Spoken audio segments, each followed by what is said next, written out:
ఎప్పుడు ఒక వ్యక్తి తప్పును దాచిపెట్టే దేవుడు కాదు.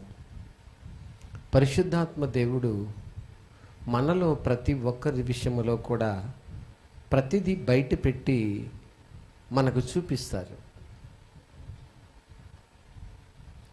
తప్పును దాచిపెట్టేది లోకము, కానీ ప్రతి వ్యక్తి యొక్క లోపమును ఎత్తి చూపించేది దేవుని వాక్యము. ఎత్తి చూపించి సరిచేసేది దేవుని వాక్యము. సరిచేసి మరలా మనిషిని పరిశుద్ధులుగా నీతిమంతులుగా తీర్చేది దేవుని వాక్యము. దావీదు తన జీవితంలో ఇలా జరుగునని ఎప్పుడూ అనుకోలేదు. నేను ఒక స్త్రీని చూస్తాను పడిపోతాను అనుకోలేదు.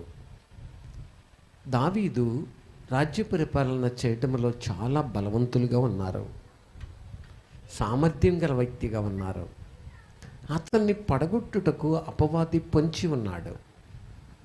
అతన్ని ఏదో ఒక విధంగా దేవునికి దూరం చేయాలి అని తలంచుకున్నాడు.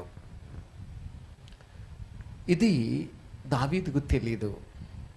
కానీ యుద్ధము జరుగుతుంది, రాజ్యము విస్తరించబడుతుంది, ప్రజలు సంతోషిస్తున్నారు. దావీదు రాజ్య పరిపాలనకు తిరుగులేదు అని చెప్పి ఎంతో పొగడ్తలు, ఎంతో మన్ననలు, ఎంతో ఆదరణ వస్తూ ఉంది. ఏం పర్లేదు అనుకున్నారు ఆయన. కానీ అపవాది పొంచి ఉన్నాడు. ఈ రోజున నువ్వు అభివృద్ధి పదములో వెళుతూ ఉన్నప్పుడు, నువ్వు ఒక మంచి స్థానంలో నిలబడి వెళుతూ ఉన్నప్పుడు నీ విలువను నీకు తెలియకుండా ముందు చేస్తాడు. అపవాది చేసే పని ఏంటంటే నీ విలువ నీకు తెలియకుండా చేస్తాడు. వినబడుతుందా? నీ విలువ నీకు తెలియకుండా చేస్తాడు. నువ్వు ఎంతటి విలువైన వ్యక్తివో అంత విలువైన నీ విలువను నీకు తెలియకుండా చేస్తాడు. నీ విలువను నువ్వు అసలు అది చిన్న చూపు చూసేలాగా చేస్తాడు. అప్పుడే నువ్వు ఏదైనా చేయగలవు. నువ్వు ఒక విలువైన వ్యక్తివనియు, మనం విలువ పెట్టి కొనబడిన వారమనియు, మనం ఒక ఘనమైన వారమనియు, మనం విలువైన వారమనియు, మనం చదివే విద్య విలువైనది, మనం చేసే ఉద్యోగము విలువైనది, మనం నిలుచున్న స్థానము విలువైనది, మనం ఉండే ఇల్లు విలువైనది, మన భవిష్యత్తు విలువైనది, మన ప్రాణము విలువైనది, మనకు దేవుడు మనకిచ్చిన ధనము విలువైనదని మనం గుర్తించినప్పుడు జాగ్రత్తగా ఉండగలం. గుర్తించినప్పుడు జాగ్రత్తగా ఉండగలం. నేను ఒకసారి చెప్తూ ఉంటాను, మనం ఈ స్థలానికి అమౌంట్ కట్టాలి, అక్కడ ల్యాండ్ అమ్మి శేషంచి నిండా డబ్బు తీసుకొస్తున్నాను, దాని మీద ఒక తుండు కప్పాను, 2 కాళ్ళ మధ్యలో పెట్టుకుని బస్సులో వస్తూ ఉన్నాను. ఈ లోపల బస్సు కుదుపుకి నాకు కొంచెం నిద్ర వచ్చింది. ఆ నిద్రలో చక్కగా పోవడానికి ఇక తలకాయ అటు ఇటు ఊపుకుంటూ ఇక ముందుకు ఆగుతూ ఉన్నాను. కానీ సంచి కాళ్ళ మధ్యలోనే ఉంది, ఏం పర్లేదు అనుకుంటున్నాను. కానీ ఈ లోపల ఎవరూ తెలియదండి, చేళ్ళు మనం ఇంకొక ఈప్ మీద నన్ను చాచి కుట్టారు. ఉలిక్కి పడలేశాను. ఎవరు కొడతారు? ఎవరు? అక్కడ అందరు ఎవరి సీట్లు వాళ్ళు కూర్చున్నారు. చూశాను, అటు ఇటు చూసి ఎవరు కనపడలా. ఎందుకంటే నువ్వు తీసుకెళ్తున్న విలువైన ధనాన్ని ఇప్పుడు ఎవరో ఒక దొంగ ఏం చేయగలడు? దోసుకోగలడు.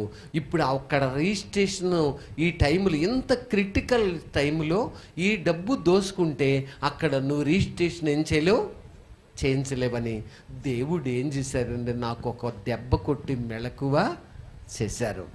అందుకనే దేవుడు మనకు ఎల్లప్పుడూ తోడుగా ఉన్నారు.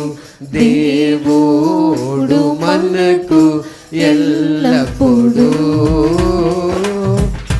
తోడుగా ఉన్నారు. చాలు, దేవుడు ఎల్లప్పుడూ తోడుగా ఉన్నారు. ఆ టైంలో లాగి ఒక్క దెబ్బ కొట్టగానే దెబ్బకు పోయింది నిద్ర. నేను ఫ్లైట్లో వస్తూ ఉన్నాను, అది మధ్యరాత్రి. ఫ్లైట్ ఊగిపోతుంది, అక్కడ ఆకాశంలో దడదళ్ళాడిపోతుంది. అనౌన్స్మెంట్ చేశారు, బెల్ట్ వేసుకోండి అని. అందరు నిద్రపోతున్న టైంలో ఒక్కసారి మెలకు వచ్చింది అందరికీ. బెల్ట్ వేసుకోండి అన్నారు, అనౌన్స్మెంట్ చేస్తున్నారు ఇంగ్లీష్లో, వాళ్ళ పద్ధతుల్లో. బెల్ట్ వేసుకున్నారు. ఫ్లైట్ మాత్రం దడదడలాడిపోతూ ఉంది, అసలు ఊగిపోతూ ఉంది, పరిస్థితి తల్లడిల్లిపోతూ ఉంది. నేను కళ్ళు తెరిచి, తండ్రి ఈ టైంలో నా పరిస్థితి ఏమవుతుంది, ఒక్కసారి సహాయం చేయండి అని చెప్పి ఆ మధ్యరాత్రిలో ప్రార్థన చేస్తున్నాను ఫ్లైట్లో. ప్రభు ఒక్కసారి జ్ఞాపకం చేసుకోండి, నన్ను క్షేమంగా తీసుకెళ్ళండి, క్షేమంగా గమ్యానికి చేర్చండి అని చెప్పి భయముతో వణకతో ఫ్లైట్ ఊగుతూనే ఉంది, గడగడలాడిపోతూ ఉంది. రెక్కలు ఇరిగిపోతే అన్నంత దడదడలాడిపోతుందంటే మీరు నమ్మలేరు. అలాంటి పరిస్థితుల్లో ఫ్లైట్ని సడన్గా గుపుక్కుని కిందకి దింపేసేలాగా మా గుండెలు గుపుక్కుమంటా ఉన్నాయి. ఎందుకంటే పైన ఉన్న దాన్ని గుపుక్కుని కింద దింపుతున్నారు వాళ్ళు, గుపుక్కుని దింపేస్తున్నారు. ఎందుకంటే ఆ గాలి యొక్క అలలను తప్పించడానికో తెలీదు, మనకు తెలియదు కదా, అది వాళ్ళకే తెలుసు.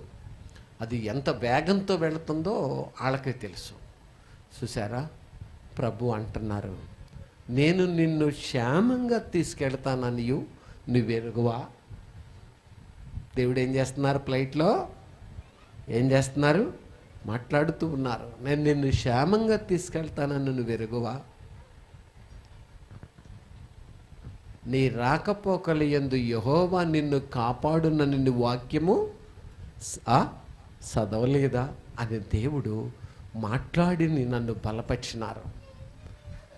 అది కొద్దిసేపు అల్లజడి నడిచింది, తర్వాత నెమ్మది పడింది, పర్వాలా. సింగపూర్ నుంచి శంషాబాద్ ఎయిర్పోర్ట్కి వచ్చే విమానాన్ని నడిపారండి ఆయన. అసలు ఎంత వేగంగా నడిపారో, అది కూడా సముద్రం పక్కన వచ్చిందండి, తల్లడిల్లిపోయింది అనుకోండి ఫ్లైటు. అసలు ఇప్పుడు శంషాబాద్ వెళ్తామా అనిపించింది, సింగపూర్ నుంచి వస్తున్న విమానం. చూసారా ఎంత వేగంగా, అసలు ఎంత తల్లడిల్లిపోయింది, దద్దడలాడిపోయింది అంతే. ఆ గాలికో ఆ వాతావరణం ఏంటో తెలీదు. దేవుడు క్షేమం ఇవ్వబట్టే ఈరోజు ఇలా ఉండగలిగాం. అవును దేవుని బిడ్డలారా, దేవుడు మాట్లాడుతున్నారు, దేవుడు మాట్లాడారు, దేవుడు ధైర్యపరిచారు, బలపరిచారు. అందుకనే యేసన్న స్వరమన్నా నీవెప్పుడైనా విన్నావా,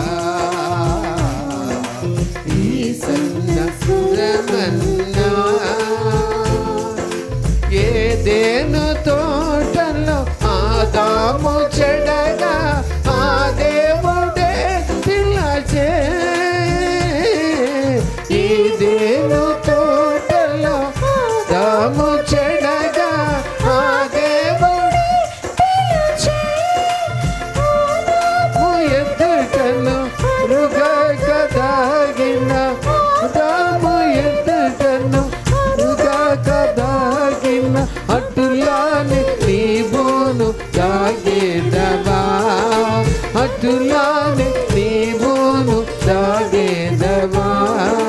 యేసన్న స్వరమన్నా నీవెప్పుడైనా విన్నావా, యేసన్న స్వరమన్నా. చాలు. ఆ రూపములో ఒక శోధన వస్తుంది. ఈ శోధనలో నేను పడిపోతాను, ఇప్పుడు నా పరిస్థితి తారుమారు అవుతుంది అంటే అప్పుడు నా పరిస్థితి తారుమారు అవుతుందని దావీదు ఎప్పుడు ఊహించలా, ఎప్పుడు తలంచలా. అనుకున్నది జరిగిపోయింది. ఒక స్నానము చెయ్యి ఒక స్త్రీని చూపించాడు అపవాది, పడగొట్టించాడు. ఏ టైములో అపవాది నీ యొద్దకు వస్తాడో, ఏది చూపించి నిన్ను పడగొడతాడో, ఏ సందర్భాన్ని నీ ముందుకు తీసుకొస్తాడో, మన ముందుకు తీసుకొస్తాడో మనకు తెలీదు. ఎందుకంటే ఎప్పుడూ నీ చుట్టూ తిరగటానికి ప్రయత్నం చేస్తాడు. ఒక అబ్బాయి రూపంలో వస్తాడు, ఒక భయంకరమైన తాగుబోతు నిన్ను ప్రేమించేలాగా నువ్వు ఆ అబ్బాయి వాళ్ళలో పడిపోయి నిత్యము తాగి వచ్చి నిన్ను బాధించి నిన్ను శ్రమల పాలు శ్రమలకు అప్పగించి ఇక నువ్వు అందించేలాగా చేసేస్తాడు.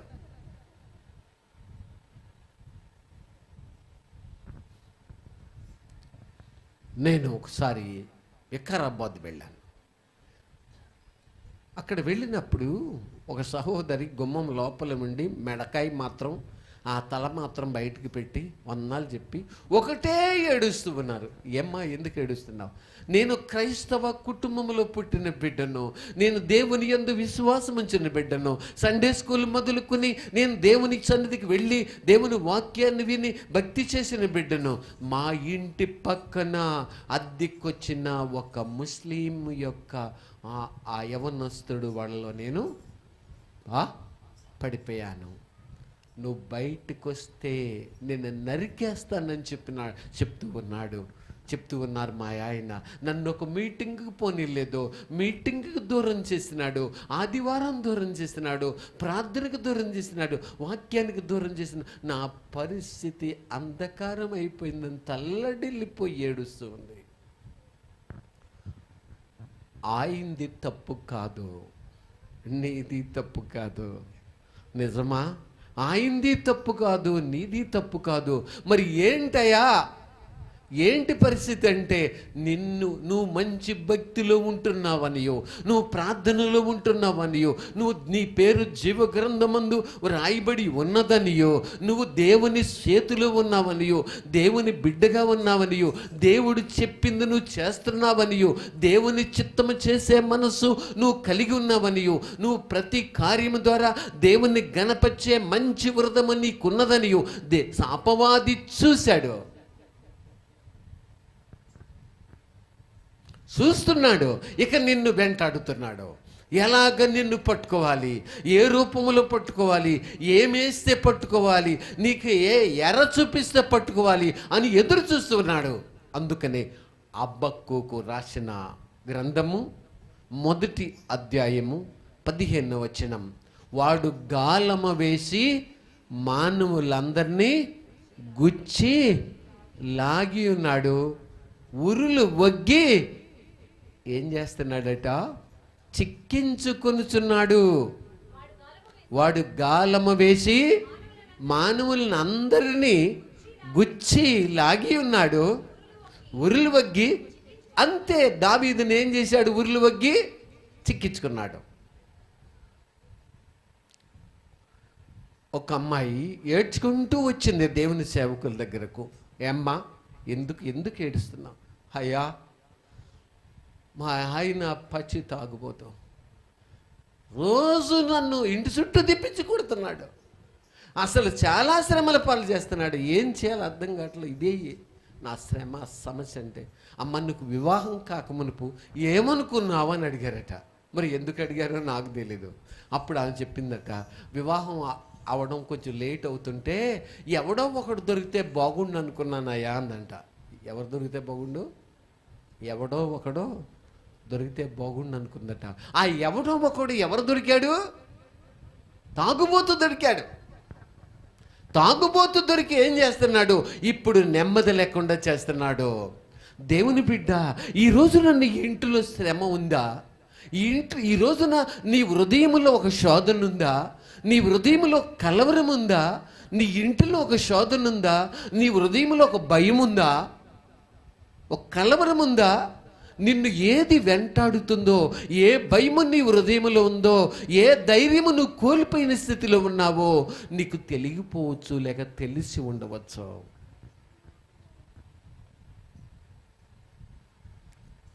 అపవాది నిన్ను వెంటాడుతున్నాడు, వెంటాడి నిన్ను పడగొడతాడు, వెంటాడి నిన్ను ముంచేస్తాడు, వెంటాడి నీ పరిస్థితిని, నీ మొదటి ప్రేమను, మొదటి విశ్వాసమును, మొదటి భక్తిని లేకుండా తుడిచేస్తాడు. వాడు గాలము వేస్తాడు.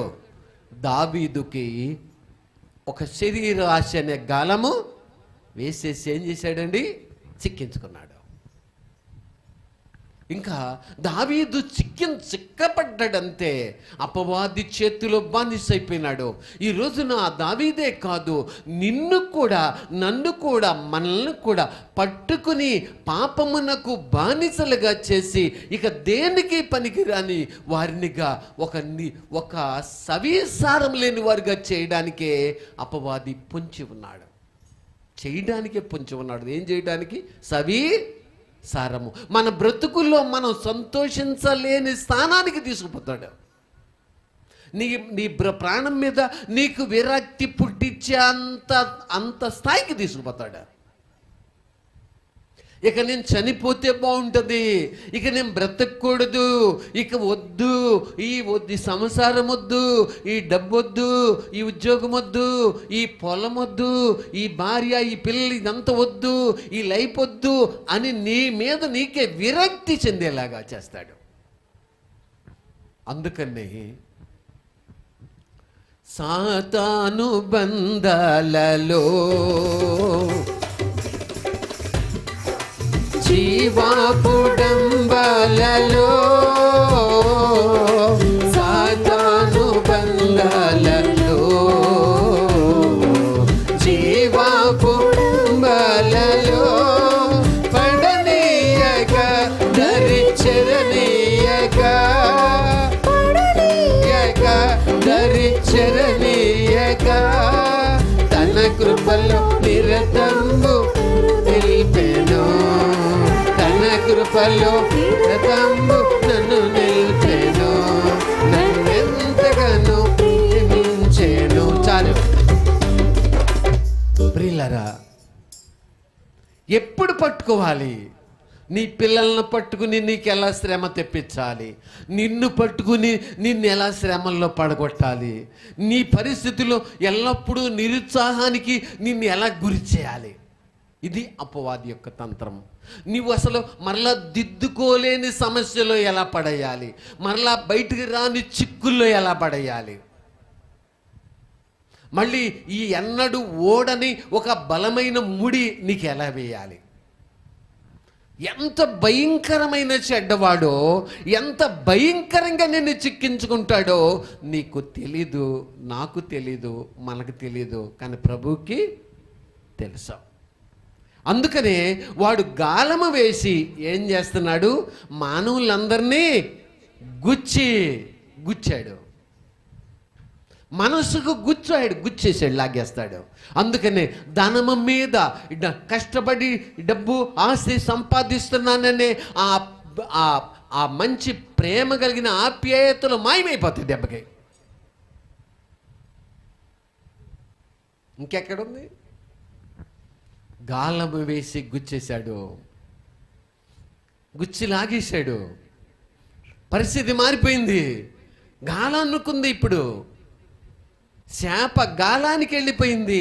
దాని వెనక ఎన్ని శాపలు వచ్చి అమ్మ అమ్మ అని అరిసినా, నానా నాన్న అని అరిసినా, కొడుక కొడుక కుమారుడా అని అరిసినా, అక్కడ ఇక గాలం వేసినోడు ఏం చేస్తాడండి? లాగి తన బుట్లో ఎక్కనబడదాం. అందుకని వాడు గాలము వేసి మానవులందరినీ గుచ్చుతున్నాడు. ఈ రోజున నీ ఇంటి పక్క నీకు ఒక గాలం వేశాడా? నీ స్కూల్లో నీకు ఒక గాలం వేశాడా? నీ కాలేజీలో నీకు ఒక గాలం వేశాడా? సంఘములోకి వచ్చిన నీకు గాలం వేశాడా? చర్చిలో నీకు గాలం వేశాడా? మేడ మీద ఉన్నవారికి గాలం వేశాడా? మేడ కింద ఉన్నవాళ్ళకి గాలం వేశాడా? కిటికీలో నుంచి చూస్తూ గాలం వేశాడా? పైనుంచి చూస్తూ కింద ఉన్నవాళ్ళకి గాలం వేశాడా? నీ ఫ్రెండ్స్ విషయంలో గాలం వేశాడా?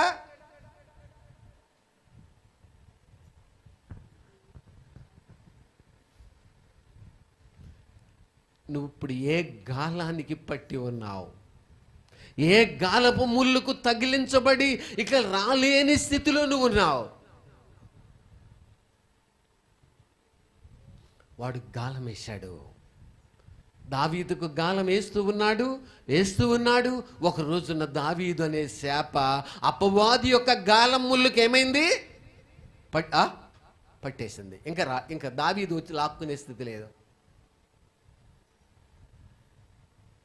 ఇక లేదు, పరిస్థితి మారిపోయింది. ఏంటి దావీదు పరిస్థితి ఏంటి? ఇప్పుడు ఆ కోటలో ఏం జరగకూడదో అదే జరిగిపోయింది.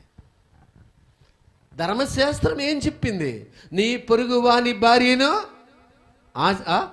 ఆశించకు, నీ పొరుగువాని దేతియు ఆశించకు.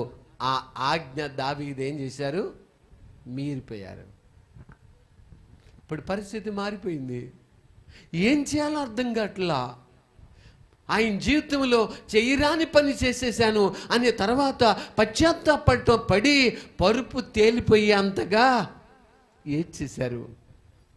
ఏడ్చిన, కన్నీరు విడిచిన, వేదన చెందిన ఆయన జీవితంలో దేవుడు అడుగుతున్నారు ఏమని? గొర్రెల దొడ్డి నుండి నిన్ను తీసి ఇశ్రాయేలీల మీద అధిపతిగా నిన్ను చేస్తే నువ్వు నాకు విరోధంగా ఇలాంటి పని చేస్తావా? నువ్వు ఇలాంటి పని చేస్తావా? నీకు ఇంకా ఏమైనా కావాలనంటే అది నేను నీకు ఇచ్చి ఉందని కదా. నీకేమైనా కావాలంటే నేను నీకు ఇచ్చి ఉందని కదా. ఎందుకు ఇలాగ నీ దేవునికి విరోధంగా నువ్వెందుకు పాపం చేశావు? నువ్వెందుకు ఇలాంటి పని చేశావు? దేవుడు క్వశ్చన్ చేశారు. ప్రపంచం చదువుతుంది ఈ క్వశ్చన్. నువ్వెందుకు ఇలా చేశావు? నీకేమైనా కావాలంటే నేను నీకు ఇచ్చి ఉందని కదా. నువ్వెందుకు ఇలా చేశావు?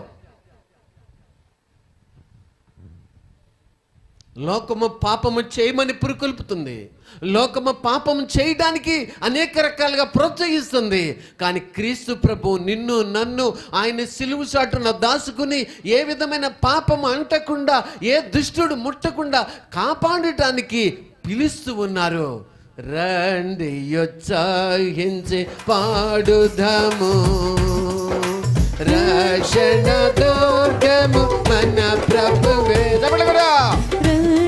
ఉత్సాహించి పాడుదాము, రక్షణ దుర్గము నా ప్రభువే.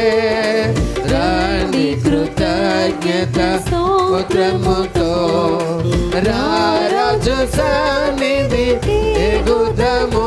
చాలు, పాపం పిలుస్తుంది, రా.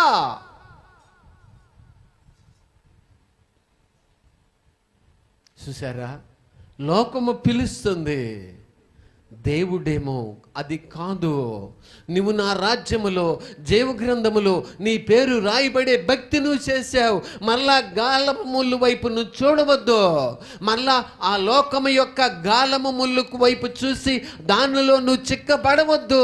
అది నీకు తగదు అని దేవుడు మాట్లాడుచున్నారు. దేవునికి దూరం అయిపోయారు దావీదు. ఆయన ఇంట్లో ప్రార్థన ఆగిపోయింది. ఆయనలో విశ్వాసం అసలారిపోయింది. ఆయనలో ప్రార్థనా భారం పోయింది. దేవుని పట్ల ఉండిన ఆ యొక్క ఆప్యాయతలన్నీ మాయమైపోయాయి. కొంతకాలము ఆయన ఇంట్లో గాఢాంధకారమే కమ్మేసింది.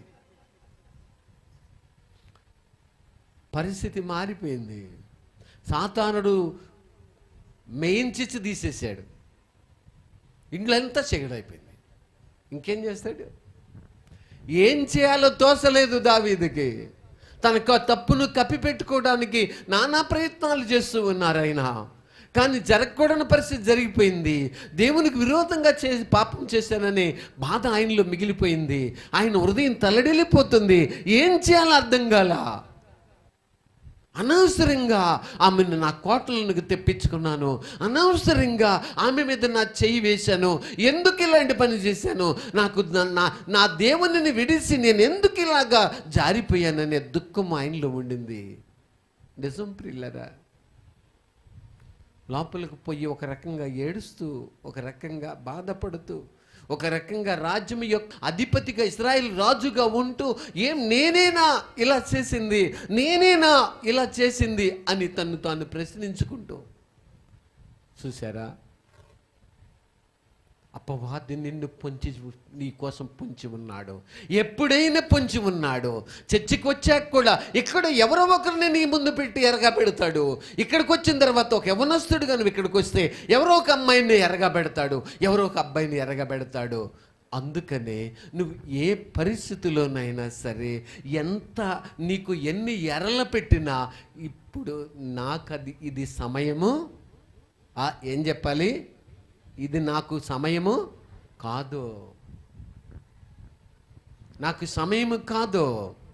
గొర్రెలను, ఎడ్లను, దాసీలను, ద్రాక్ష తోటలను సంపాదించుకున్నటకు ఇది